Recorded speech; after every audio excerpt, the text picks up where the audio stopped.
Hello guys, this is Suraj Bhardwaj. Welcome to SN study. आज हम लोग बात करने वाले हैं फ्रेंड स्पीड एंड वेलोसिटी का पार्ट टू, थ्योरी का पार्ट टू है, जिसको हम लोग हिंदी में चाल और वेग बोलते हैं।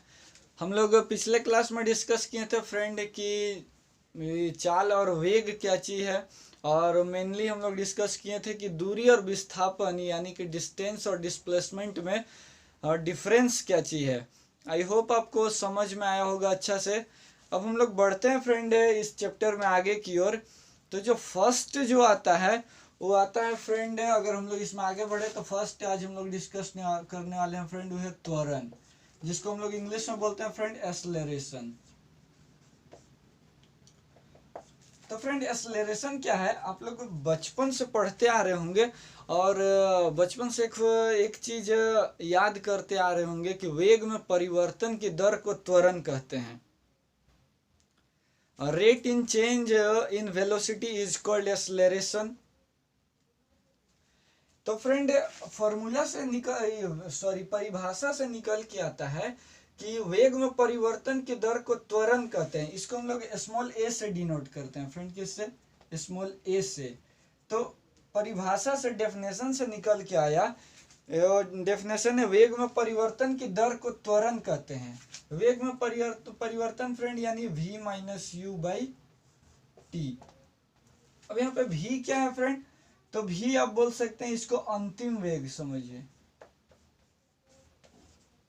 अंतिम वेग, जिसको हम लोग फाइनल वेलोसिटी बोल सकते हैं।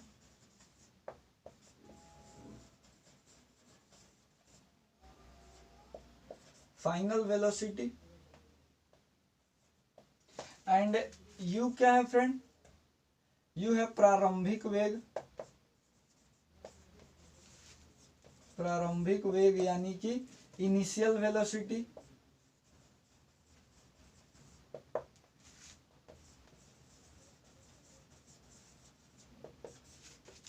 तो फ्रेंड यहाँ पे आया कि वेग में परिवर्तन की दर को त्वरण कहते हैं। A is equal to v minus u by t. ये आपको फॉर्मूला अच्छा से याद रखना है फ्रेंड। अब आप तो बोलिएगा फ्रेंड कि सब यूट्यूबर तो यही बता देता है, सब मास्टर यही बता देते हैं, आपके पास नया क्या चाहिए? तो फ्रेंड आगे देखिए नया क्या है और इस पे किस लेवल में क्वेश्चन है, किस कंसेप्ट में क्वेश्चन, उसको समझने की कोशिश कीजिएगा। अभी पहले हम लोग यहाँ जान लेते हैं फ्रेंड इसका तो मात्रक क्या हो जाएगा फ्रेंड। अगर हम लोग इसका यूनिट का बात करें तो ये वेग ही है, तो वेग का यूनिट क्या होता है? मीटर पर सेकंड। और बाई टाइम का यहाँ क्या हो जाएगा? सेकंड। तो ये टाइम ऊपर चल जाएगा तो आपके पास आ जाएगा मीटर पर सेकंड स्क्वायर। तो त्वरण का ऐसा यूनिट क्या होता है फ्रेंड? मीटर पर सेकंड स्क्वायर। इसको हम लोग यूनिट डायमेंशन है, बहुत अच्छा से मैं इसको डिस्कस किया हूँ। एक्सेलरेशन को भी उसका मेनली ऐसा यूनिट और डायमेंशन पे। तो इसका अगर हम लोग डायमेंशन निकालना चाहे तो ये फ्रेंड मीटर रहती क्या हो जाएगा? एल और T to the power minus one by T. ऊपर जाएगा तो आ जाएगा हमारे पास L T to the power minus two. L T to the power minus two. तो हमारे पास ये निकल के आया फ्रेंड। अब जो एग्जाम में जो पूछा गया और पिछला एलपी में भी क्वेश्चन था फ्रेंड, वो देखिएगा यहाँ पे अब आएगा। इतना तो फ्रेंड सब कोई बता देता है। अब जो एक्सेलरेशन जैसे जो समझने वाला चीज है वो है फ्रेंड कि यहाँ पे एक चीज है, आप नोट करके लिख लीजिए। एक समान वेग में त्वरण शून्य होता है।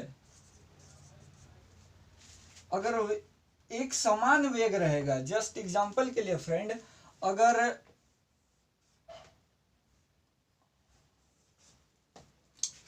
अगर यहाँ पे फ्रेंड अगर वेग है 10 मीटर पर सेकेंड, वेलोसिटी अगर 10 मीटर पर सेकेंड है और यहाँ पे भी अगर 10 मीटर पर सेकेंड है फ्रेंड, टाइम अगर मान लीजिए 2 सेकंड का है, यहाँ भी टाइम कितना सेकंड का फ्रेंड? 2 सेकंड का है। अगर यहाँ पे 2-2 सेकंड का गैप लेकर के और अगर बढ़ रहा है 10 मीटर पर सेकंड सब है, तो यहाँ पे एक्सेलरेशन क्या हो जाएगा फ्रेंड? तो आप एक्सेलरेशन इज इक्वल टू जानते हैं कि क्या होता है v minus u by T. v यानी फाइनल वेलोसिटी, इसका यहाँ पे भी 10 मीटर पर सेकंड है, तो यहाँ से भी शुरू होगा 10 मीटर पर सेकंड से, हम बीच में लिख दें फ्रेंड, यहाँ से भी शुरू होगा और यहाँ पे भी होगा इसका 10 मीटर पर सेकंड, क्योंकि एक समान त्वरण है तो सब जगह 10 मीटर पर सेकंड से ही चल रहा है। यहाँ पे भी चलेगा 10 मीटर पर सेकंड से, यानी कि पूरा रास्ता जितना भी होगा उसको 10 मीटर पर सेकंड से ही कवर करेगा। तो यहाँ पे a is equal to v minus u by t होता है फ्रेंड। तो यहाँ पे क्या हो जाएगा 10 इसका final velocity and initial velocity भी क्या हो जाएगा 10, यानी अंतिम वेग और प्रारंभिक वेग दोनों 10-10 है, बाई 2 कितना हो जाएगा, तो ये हो जाएगा 0/2 यानी कि 0। तो इस चीज को आप एकदम हमेशा याद रखिए फ्रेंड कि एक समान वेग में त्वरण शून्य होता है।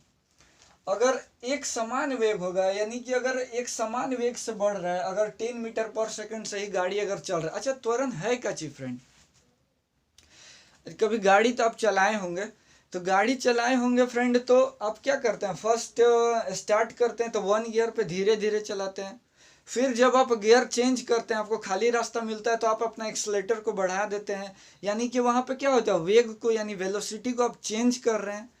आप शुरू में 10 मीटर पर सेकंड से चल रहे होंगे, तो फिर आगे जा करके आप हो सकता है 20 मीटर पर सेकंड का दर से चल रहे होंगे। तो क्या है फ्रेंड, ये rate in change in velocity है। ये क्या हो रहा है, आपका त्वरण चेंज हो रहा है। त्वरण क्या है फ्रेंड कि वेग में जो परिवर्तन हो रहा है, आप जो एक्सीलरेटर को बढ़ा रहे हैं वही तो त्वरण है। तो यहाँ पे कंसेप्ट को समझिए फ्रेंड कि अगर त्वरण एक समान होगा, अगर गाड़ी एक समान से ही चल रहा है, वेग अगर एक समान ही है, मान के चलिए आप बाइक 10 मीटर पर सेकंड का स्पीड से ही चला रहे हैं, तो वहां त्वरण नहीं होगा, वहां त्वरण का मान क्या होगा, शून्य होगा। इतना तक भी सब कोई बता देता है, इससे भी क्वेश्चन पूछा गया था पिछला ग्रुप डी में, लेकिन एलपी में जो क्वेश्चन था वो फ्रेंड थोड़ा इससे अपर लेवल में है, उसको देखिए क्या क्वेश्चन में थोड़ा सा चेंज किया गया था। आई होप फ्रेंड आप इसको अच्छा समझ गए होंगे कि एक समान वेग में त्वरण शून्य होता है। अब यहाँ पे नेक्स्ट देखिए फ्रेंड,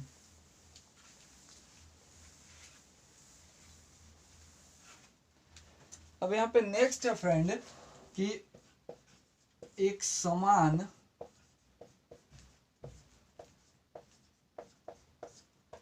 वेग,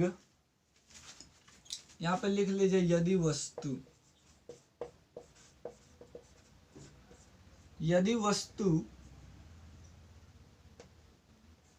यानी कि कोई भी ऑब्जेक्ट, यदि वस्तु एक समान वेग से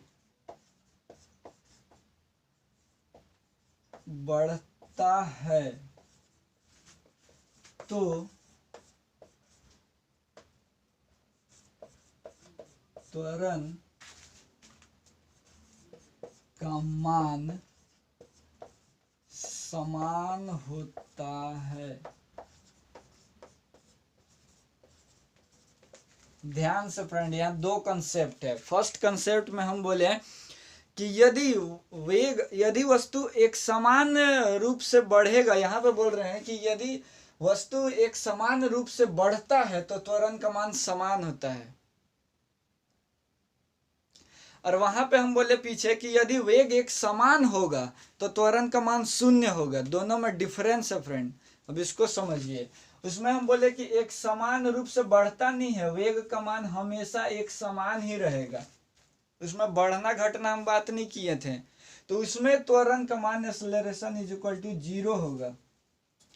लेकिन यहाँ पे बोल रहे हैं कि वस्तु एक समान रूप से बढ़ता है। एक समान रूप से बढ़ता है बोलने का मतलब फ्रेंड कि अगर यहाँ पे देखिए, अगर एक समान रूप से बढ़ने का मतलब हो जाएगा यहाँ पे, अगर यहाँ पे 2 मीटर पर सेकंड है, 2 मीटर पर सेकंड है, फिर आगे इधर की ओर बढ़ रहा है फ्रेंड, आपको यहाँ तक दिखाई दे रहा है ना सही से।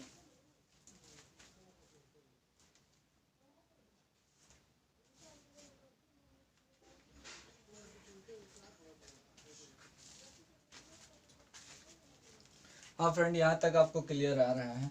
आई होप यहाँ पे देखिए, यहाँ पे फ्रेंड खुद ही अकेले करना पड़ता है फ्रेंड, क्या करे, वीडियो है खुद का तो करना ही पड़ता है। और यहाँ पे सॉरी फ्रेंड, हम इसको काहे मिटा रहे हैं। यहाँ पे देखिए, अगर यहाँ पे अगर 2 मीटर पर सेकंड है, यहाँ पे अगर 4 मीटर पर सेकंड है, यहाँ पे अगर 6 मीटर पर सेकंड है, यानी वेग में आप क्या देख रहे हैं, दो का ही गैप से बढ़ रहा है, यानी एक समान रूप से ही बढ़ रहा है। क्या हो रहा है फ्रेंड, एक समान रूप से बढ़ रहा है। टाइम अगर ये समझ लीजिए 2 सेकंड ही ले रहा है, यहाँ पे भी 2 सेकंड ही ले रहा है। यहाँ पे आप कोई सा भी एग्जांपल ले सकते हैं। अगर यहाँ 10 है तो 10 से 20 बढ़ा, 20 से 30 बढ़ा। अगर एक समान रूप से आप यहाँ पे देखिएगा तो ये एपी का सीरीज को फॉलो कर रहा है। आप अगर मैथ में पढ़ेंगे तो एपी जीपी पढ़े होंगे। एपी में क्या होता है कि वहाँ पे डिफरेंस जो होता है, यानी कॉमन डिफरेंस वहाँ पे समान होता है। तो यहाँ पे अगर यहीं पे आप देखिए कि कॉमन डिफरेंस में बढ़ रहा है, यानी देखिए 2 से 4 हुआ, 4 से 6 हुआ। तो फ्रेंड यहाँ पे हम बोले हैं त्वरण का मान समान होगा।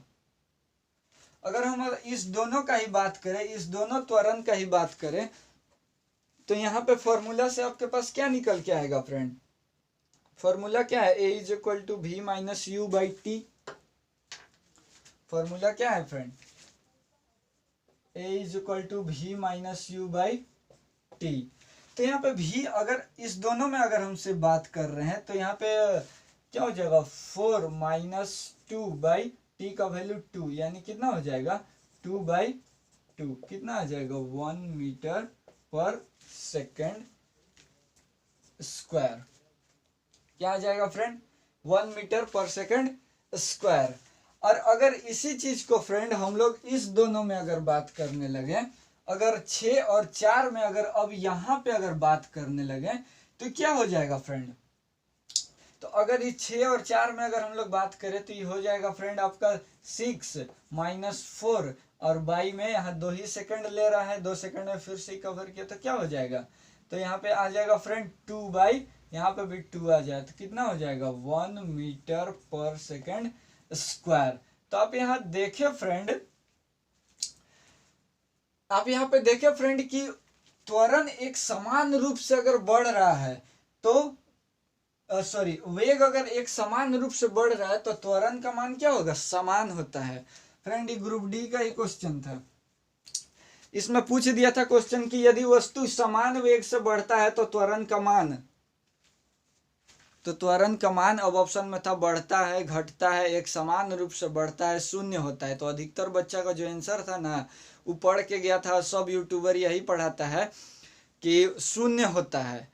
वो किस कंसेप्ट में होता है शून्य, जो इससे पहले वाला कंसेप्ट में दिए, उसमें हम बढ़ने घटने की बात नहीं किए थे। उसमें हम बोले थे कि वस्तु का वेग एक समान होता है तो त्वरण का मान शून्य होता है। ये दोनों कंसेप्ट को ध्यान से फ्रेंड, इसमें गोगो ओगो हो जाता है और सब यूट्यूबर वही वाला खाली बतेबे करता है कि वस्तु का वेग एक समान होगा तो त्वरण का मान शून्य होगा। अब दिमाग में तो बैठल रहता है कि शून्य होगा, आप वहाँ मार के भी आइएगा लेकिन मरा जाइएगा वहाँ। अब कंसेप्ट में पूछने लगा है कि यदि वस्तु एक समान वेग से बढ़ता है तो त्वरण का मान समान होता है। तो दो कंसेप्ट को ध्यान से फ्रेंड, और ये फॉर्मूला को ध्यान से। अब हम लोग बढ़ते हैं फ्रेंड आगे की ओर और देखते हैं कि मंदन क्या चीज है। क्या है फ्रेंड, मंदन क्या है। तो मंदन से आप लोग मंदन से भी भली भांति वाकिफ होंगे कि नेगेटिव जो एक्सेलरेशन होता है उसको हम लोग मंदन बोलते हैं, यानी ऋणात्मक त्वरण को मंदन बोलते हैं। क्या बोलते हैं फ्रेंड, ऋणात्मक त्वरण को मंदन बोलते हैं। इसको ध्यान से फ्रेंड, क्वेश्चन पूछा जाता है कभी कभी, लेकिन अब थोड़ा लेवल अप हो गया है। इसे एक आध सेट में देखिएगा तो ये क्वेश्चन है कि मंदन क्या चीज है, तो आप बोल सकते हैं ऋणात्मक त्वरण को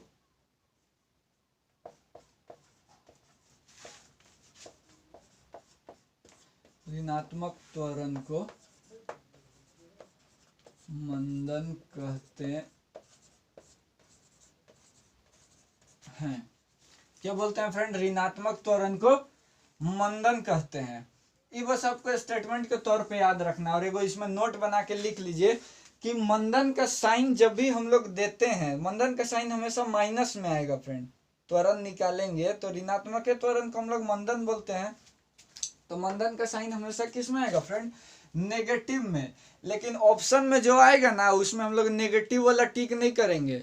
ऑप्शन में वहां पे कंफ्यूज करने के लिए देता है। जैसे अगर आपके पास आपका आंसर आ जाएगा कि 4 मीटर पर सेकंड स्क्वायर, एगो ऑप्शन रहेगा -4 मीटर पर सेकंड स्क्वायर, तो आप वहां पे मंदन आ जाएगा, तो वहाँ मंदन में आपका आंसर आएगा -4 मीटर पर सेकंड स्क्वायर। तो वहाँ माइनस वाला टिक मत कीजिएगा, वहां पर टिक करना है 4 मीटर पर सेकंड स्क्वायर। यहाँ पे एगो कंसेप्ट आप याद रखिए और इसको आप अच्छा से समझ लीजिए कि जब अगर कब आजकल ना फ्रेंड थ्योरेटिकल बेस भी ऐसा क्वेश्चन को फंसाया जा रहा है ना कि दिमाग कंफ्यूज हो जाएगा। कंसेप्ट यही है लेकिन थोड़ा सा आप बताने में इसको प्रॉब्लम में फंस जाइएगा। जैसे यहाँ पे हम बोले कि u क्या है फ्रेंड, u यहाँ पे प्रारंभिक वेग है, तो u का मान अगर बड़ा होगा तो क्या होगा फ्रेंड, ये मंदन होगा। अब लिख देगा मंदन होगा, और कब होगा ऑप्शन में दे देगा u greater than v, v greater than u, तो वहीं पे आप फंस जाइएगा। आप सोचिएगा अरे मास्टर तो पढ़ेबे नहीं किया है, जाइएगा बोरा में। ये कोई नहीं बताएगा फ्रेंड, अगर ऑल ओवर यूट्यूब में अगर बता देना तो सही बता रहे हैं, एकदम पढ़ाना छोड़ देंगे। तो यहाँ पे फ्रेंड इनिशियल वेलोसिटी अगर बड़ा होगा और अगर फाइनल वेलोसिटी छोटा होगा तो वहां पे क्या होगा, मंदन होगा। और अगर भी बड़ा होगा और u छोटा होगा तो क्या होगा फ्रेंड, त्वरण होगा। आपको इसको अच्छा से याद रखना है फ्रेंड कि u ग्रेटर देन v क्या होगा, मंदन, और v ग्रेटर देन u क्या होगा, त्वरण। अब हम एक क्वेश्चन लेते हैं फ्रेंड मंदन का, त्वरण से रिलेटेड, सॉरी मंदन से रिलेटेड, जिससे आपका कंसेप्ट थोड़ा क्लियर हो जाएगा अच्छा तरीका से। फ्रेंड आपके सामने क्वेश्चन आ गया है, क्वेश्चन को पढ़िए। देखिए यहाँ पे फ्रेंड कि अगर किसी कार का प्रारंभिक चाल 72 किलोमीटर पर आवर है और 5 सेकंड के बाद ब्रेक लगा दिया जाता है तो उस कार का मंदन क्या होगा। ये आपका ऑप्शन है 4 मीटर पर सेकंड स्क्वायर, -4 मीटर पर सेकंड स्क्वायर, 6 मीटर पर सेकंड स्क्वायर एंड नन। यहाँ पे बोल रहा है फ्रेंड अगर किसी कार का प्रारंभिक चाल 72 किलोमीटर पर आवर है। अब फ्रेंड ऑप्शन है यहाँ पे देखिए मीटर पर सेकंड स्क्वायर में, तो आपके पहले क्वेश्चन बनाने से पहले सबसे पहले दिमाग में आना चाहिए कि यहाँ पे फ्रेंड इसको हम लोग किस में चेंज कर देंगे, किलोमीटर पर आवर को चेंज कर देंगे मीटर पर सेकंड में।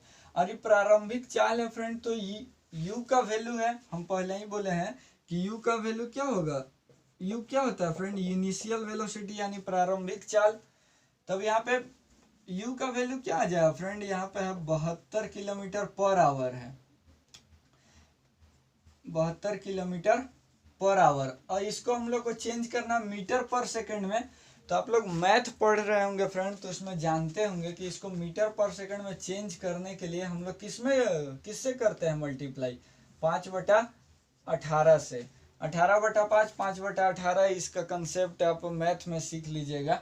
यहाँ पे आप जस्ट याद रखिए कि u इज इक्वल टू, जब यहाँ पे 72 किलोमीटर पर आवर है तो किलोमीटर पर आवर को चेंज करते हैं जब मीटर पर सेकंड में, तो 5/18 से गुना करते हैं। तब यहाँ 18 का पहाड़ा में कितना बार में आ जाएगा फ्रेंड, तो 18 का पहाड़ा में 4 बार में आ जाएगा, 18 चौक 72 हो जाएगा फ्रेंड, हो जाएगा ना।